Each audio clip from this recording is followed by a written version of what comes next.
50. Let's start talking about it. So apparently, that happened over the weekend. I saw a couple of clips as it was mentioned in the group, in the comments before we even started discussing this. I definitely did enjoy the dancing on my own performance from Robin, and then David Byrne came up there and sang with her, and yeah, the dancing was whatever. But it's like, what do you expect from white people with no rhythm? I mean, they do that little shimmy, off key shimmy with the hands, and the waist be doing something completely different than the upper body. Y'all know that dance. I don't know how to do it, but y'all know how y'all do. Shout out to all the clear folks. But anyway, so there were a lot of moments and stuff that happened over on SNL 50. I love the fact that when I was watching from the audience that Pedro Pascal was there and he was living his best life. He was living the dancing and having fun like not a care in the world. And that's why I was living for him. That's why I really be applauding. Like, he just been in that audience looking sexy as hell, just dancing. I'm like, ooh, I just want to climb that man. But anyway, besides all of that, there was a bit of a backlash that happened. Of course, you can't have a show or anything without a little backlash. And the backlash is courtesy of Blake Lively and Ryan Reynolds. First of all, some people say, what the hell are these two doing here? Number two, of all the different events that y'all was skipping that was happening as of late, especially many of the award shows that's been going on, the BAFTAs just happened over the weekend. Shout out to Mikey Madison and all the people over at Honora that's cleaning up. Also, you had like the what is it, Critics' Choice, all the awards and all this other stuff that's going on. Him and Blake been avoiding everything like the plague, but you chose to go on a show where there's comedy because you thought you can go over there and make little jokes at the expense of Justin Baldoni, which made people dislike you even more. So if Hollywood wants to sit in this silo and continue to blow smoke of Blake and Ryan's behind, I feel like that is probably what's going to happen.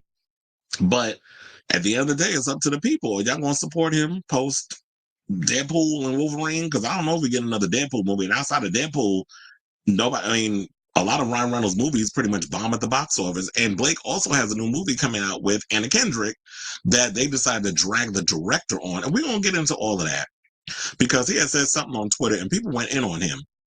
So let's get to the whole story. So I wanted to set all that up before we get to the tea. So apparently he made a little joke about what's been happening with all the drama surrounding Justin Baldoni and Blake Lively. Blake Lively's face looked like she was shocked, did. And then she was just like trying to, I don't know, it was just her body language is a bit off. And I feel like that it kind of made them look out of touch and it made them look worse. So he thought that it was just going to be a little funny ha-ha moment. And I wish I could show y'all the overall expression. But if y'all go on, I think Twitter, there's a couple of videos on there. Y'all can look it up. But I want to show it to y'all on here. Unfortunately, NBC Universal be playing in my damn face whenever it comes down to any little thing. They want to hit a copyright situation and then a whole demonetization thing is going to happen. So I didn't want to risk it. So now, as I said, they stayed out of the spotlight, hiding, ducking, the press and everybody regarding this legal battle with Justin Baldoni. So now, they were joined by a litany of fellow A-listers at the event commemorating the 50th anniversary of the NBC staple, including SNL alums Eddie Murphy, Kristen Wiig, Adam Sandler, Chris Rock, Bill Murray, Leslie Jones, David Spade, and John Lovitz. Now, but as the high-profile show concluded, many marking the return of the couple in the limelight a bit, amid scandal and litigation. There was like a little Q&A that happened in the audience between what was it, Tina Fey and Amy Poehler were doing like a Q&A skit. And so basically there was a couple of people that stood up, Quinta Brunson, a couple of other people stood up and asked questions, whatever, came with Fred Armisen. And so then it came down to Ryan Reynolds. And basically, so he raised he was like, I have a question. And so then, Tina Fey and Amy Poehler was like, in so many words, how's it going? I said, and then he goes, great, why? What have you heard? And then, people started laughing. Seemed like they were a bit uncomfortable with the laugh. Blake's face looked a little shocked. First of all, I'm going to show you all the picture. So, yeah, there she is, trying to cover up those big old buck teeth that she got in her mouth, because she got that overbite. And sidebar, here goes Steven Spielberg. Share with, who wig is this? Take that shit off and burn it. This wig was horrible on her. She looked like a damn cone head. Is that Kevin Costner? And I see Zoe Kravitz up in here. Look at me pointing out the celebrities. But anyway, let's bring it back to this heifer who looked like he had a bad tan, giving full on homosexual face, talking about, how's it going? And he goes, wow, what have you heard? And so, yeah, everybody was looking a little like they were uncomfortable, but it was the awkward little Hollywood laugh. And people was in the comments, on the Twitter, and was not feeling what was being said. So some of the people said, how sweet of SNL to try to do damage control from Ryan Reynolds and Blake Lively, but it won't work. Another said, gross, so they're supporting the bullies too. Another person said Reynolds' desperation is showing, while another said of the pair, those two are cringe at this point. Now, another referenced Reynolds' former marriage to Scarlett Johansson with sidebar. I don't understand how the hell you have his problematic ass there. Because remember, Alanis Morissette had some not so nice things to say about him, even though Howard Stern went a little harder on him than Alanis Morissette said. And I believe if you have to, you could basically listen to, I think, what was it? Supposed former infatuation junkie. I think that record is fully about Ryan Reynolds because that's what she was hunching at the time. And I think they was engaged. But then I think he left her for another woman. I think it was Scarlett. But she didn't want to say it, but that's what it was. Then them two got married for 3 years. She was smart to escape that, whatever that shit was. And then she went, and now she's with Colin Jost, and they have children, and they're living happily ever after. But I would find this the ultimate disrespect because Colin Jost is like one of your most popular actors, comedians on the show, and then you invite the ex of his current wife, the ex of his current wife to the show to be messy. You should have left his ass home, or he should have kept his ass home, him and Blake, until this whole court case, was done and over with. And she was there, Scarlett Johansson. And somebody said, I hope Scarlett laughed uproariously. Now, one commenter said, way to try to do damage control from Ryan and Blake. Disgusting. Besides, SNL hasn't been funny for over a decade. Well, I've been saying that for the longest. Although I did hear that people are liking this current season. And shout out to Pedro Pascal, who played like the gay older brother to one of the new actors on the show. Damn, what's his name? The little cute Spanish one. So he's playing his older brother. I think he was Reynaldo. Because I saw him the other day. He was at my job. I think he was at a Knicks game. I'm like, oh, he is so cute in person. And I like him on the show. Great way to diversify. So some of the other comments, because I was like, I'm going to just post it up for y'all. One person said, the first pick won't age well. Love you, Chevy, but delete Ryan and Blake quick. Because there was a picture, I think, that Chevy Chase wound up taking with them. Another person said, oh, yeah, so they just want to delete the first picture. And they said, please, I can't. The first picture with Khaleesi and her dragon is hilarious. Did they pay you for posing with them? Another person said, and, that's the thing, because there was a alleged story that came out and said that, I think in Justin Baldoni, one of his stories, he said something or another that she referred to Ryan Reynolds and Taylor Swift, that she is Khaleesi, and Taylor Swift and Ryan Reynolds are her dragons. Now, BL and RR seem so out of place with all the others that are there. Like, not even because of what's going on. They just don't fit in with the crew of people, shown afterward. Or is it just me? Another person said, is that supposed to be funny at this point? Why Blake Lively and Ryan Reynolds even attending, any events?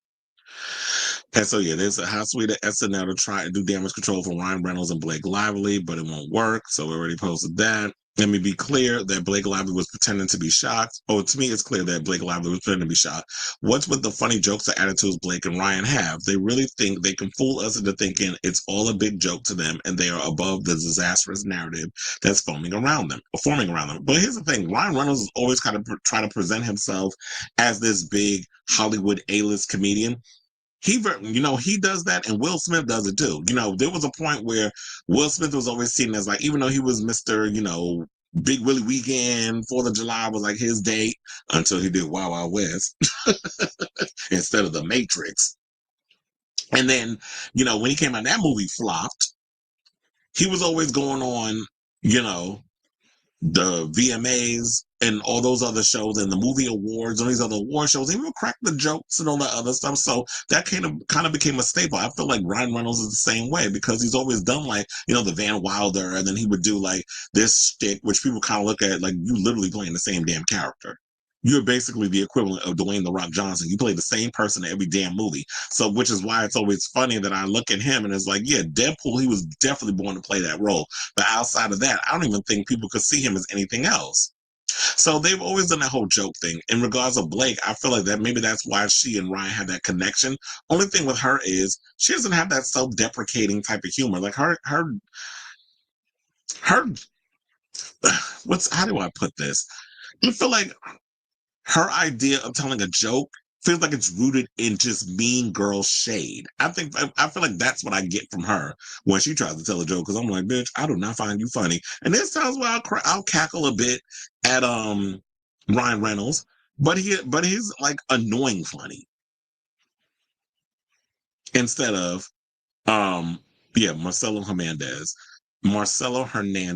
and he played Domingo, and Pedro Pascal played the older brother Reynaldo, who was gay. And I was like, chill. First of all, that whole skit was hilarious. And Bad Bunny was in that too. Before I forget about that one as well. But yeah, Marcelo, he is such a cutie. I remember when I saw him, what was it, at a Knicks game a couple of weeks ago. And I was looking at him, I was like, oh, yes, honey, how you doing? So, but anyway, let me get through the rest of these. Another person said the fact that after everything they are there tells me that Justin was what he was thinking. But yeah, oh wait, before I move on to that, because I don't even think I got to this. I don't feel like that they were trying to well, was that the one I was trying to get at? No, they're saying that Blake Lively was pretending to be shocked. I don't think that she was pretending. I think she didn't think that Ryan was gonna crack a joke. I mean, maybe you're better at analyzing than me, but I didn't get that from her. I felt like she, like literally on her face, she genuinely looked like, "What the fuck are you doing?" Like that was literally the look that she gave Ryan. Like, this is not the time nor the place to be making these jokes. And here he is making those jokes.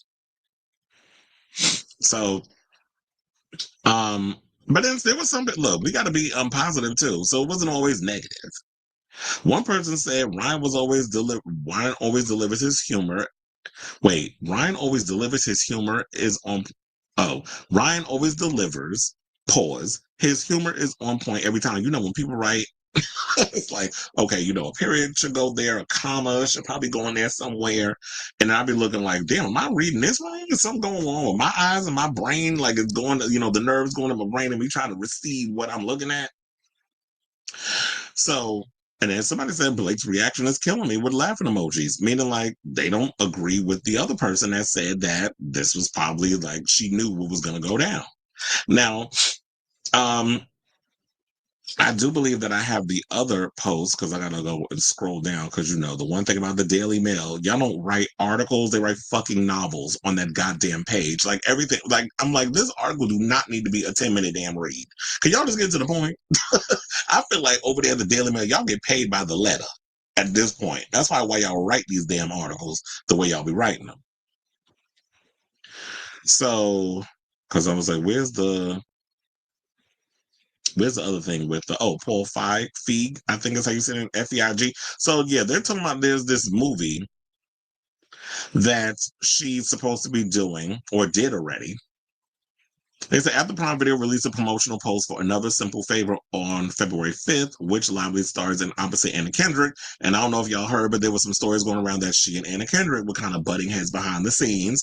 And so I don't know if there's any truth to that or whatever, but the people got on social media and started with the roasting, implicating, that Lively might have tried to assert her influence over director Paul Feig new movie, leading the filmmaker to respond to the speculation. Now, some people was asking, is it Paul Feig's cut or Blake's cut? And he did movies such as Bridesmaids, or as Nene Leakes would say, Bridemaid, 2016 Ghostbusters, and was that the one with The Women with Leslie Jones and all of them, because that was not a good movie. So y'all kind of got me a little worried. Out of all these films that he did, Bridesmaids was the only one I thought was pretty funny. Even though I prefer the black version, which was Girls Trip. So, and they also had a movie called Jackpot that came out last year. I don't know. I ain't never seen that damn movie. I ain't never heard of it. Made clear that he had full creative control over the film, replying, "It's my cut. There was no other cut. Just wanted to clear that up." So, yeah. So people was asking, and other people was saying, well, he said this. He said, wait, let me just see if I could actually fast forward to his tweets because there's a lot of them up in here. Because I had to give y'all the whole situation. So he said, "Oh yeah, that's what he said." Then he said this. He said, "I have a simple favor to ask you. Can you save the date? Hashtag another simple favor from Amazon GM Studios." So this is what he said that this is coming. This is when he was doing the date, and everybody was asking those questions. But other people said, "Nope, not saving the date. In fact, most probably it's gonna bomb only because Blake, whom you are the biggest fan of, is in it. You're probably a good guy, but you're extremely lucky that you got your cut because Blake knew not to bully you and to put you in the basement. She thought highly of you because you're a nobody. But good luck with this show. It's dead in the water. Or you're not a nobody." And what basically they're trying to say is that Blake runs around trying to act like, oh well, if you're like not on the A list, if you're someone who is necessarily, at the bottom of the barrel and you're not up there in the upper echelon, then I could pretty much control and bully you and tell you what I want you to do with your damn movie. So I was going to try to pull that mess that I did with Justin Baldoni. Another person said, "You've been in the directing game for so long, so of course Blake isn't going to attempt to step on your toes. She just goes for the directors that are starting off and tries to use her husband to bully them and take over. She'd never have the balls to do that to someone like you, so of course she's amazing, great, kind, etc." Another person said, "Paul, I know you're going to want to shake off these comments. Go ahead and shake it off like Taylor Swift." Was that the intentional reference? Because they're good Judies? As coming from a bunch of loons, but Blake and Ryan did use their star power to bulldoze Justin. It makes me really sad, and I hope you remember when you were starting off in this business. Another person said, "You're making things worse by defending Blake. It just reaffirms that Blake treats powerful directors like you nicely and targets those she considers less than." So y'all pretty much got the gist of it all. That everybody's out here just saying like, yeah, you're a bigger name in the industry, so she's not going to try to pull the stunts that she would with an up and comer. But I'm like, sis, I mean, I don't know. Did she produce the film? Does she have a producer's credit? Because I feel like if you were a producer, then you would have came on and try to change up and give ideas. And I can understand like there's some directors who are very much like it's a collaborative effort. If you want to make a choice that's performance wise during a scene and you want to try something out, I'd be open to that. But what you're not going to do is come up in here, oh, I want to change up the script and I want to do this and I want to do that and change up whole things. We got to find money to fit that budget or what you're doing. Like if you're doing a full on overhaul and control, that's going to be a problem because I'm like, no, bitch, you need to direct your own damn movie instead of coming in here and doing all this. But I do ask this because with all of this coming out, and it seemed like a lot more people, more so than before. And I even think that many a times I've talked about this on the show, there seems to be more people that are Team Justin than they are Team Blake. And no shade, but I am one of them. Because I'm like, this is something that just rubs me the wrong way about the both of them. And the fact that they're so caught up in this little A-list Hollywood silo that of course they don't see that what they're doing is problematic. And I wonder, because I'm sure we're going to hear from Justin Baldoni's attorney regarding this. It's only a matter of time. I'll probably be talking about it tomorrow. But does this hurt their case? For you to go on there and make that little joke, to make that little jab, because y'all do subs, we know we talked about it on the show, even before they broke their songs, which makes me believe that all these stories that's coming out about Blake and Ryan are true. Because you proved it at SNL 50 by coming out the way that you came. So now I'm looking at y'all like, well, I've been looking at y'all with the side eye, but this is even more confirmation in regards of it. So I do wonder if his attorney will be like, you know what? See, they doing little subliminals. You make a little jokes at the expense of my client, and this is an ongoing case. You ain't even get a verdict yet, and you out here making little subliminal jokes at a comedy show. So if this comes back and bites y'all in the behind and you lose the case because you're trying to ruin somebody's career, then it is what it is. But if y'all get away with it, I wonder if this will also affect Ryan and Blake's career down the road. Because based off of some of them tweets I read, it seemed like that a lot of people were saying, well, anything that Blake is in is going to flop.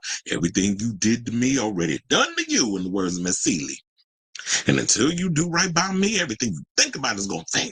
And in other words of Seeley, when she told Mister, remember that? So I say, oh, listen, say, what do y'all think of this story? I know it was a lot, but I like to give y'all nuance. Shit, this story might have been longer than that damn Daily Mail article, quiet as it's kept. So let me know what you guys think of this story in the comments down below.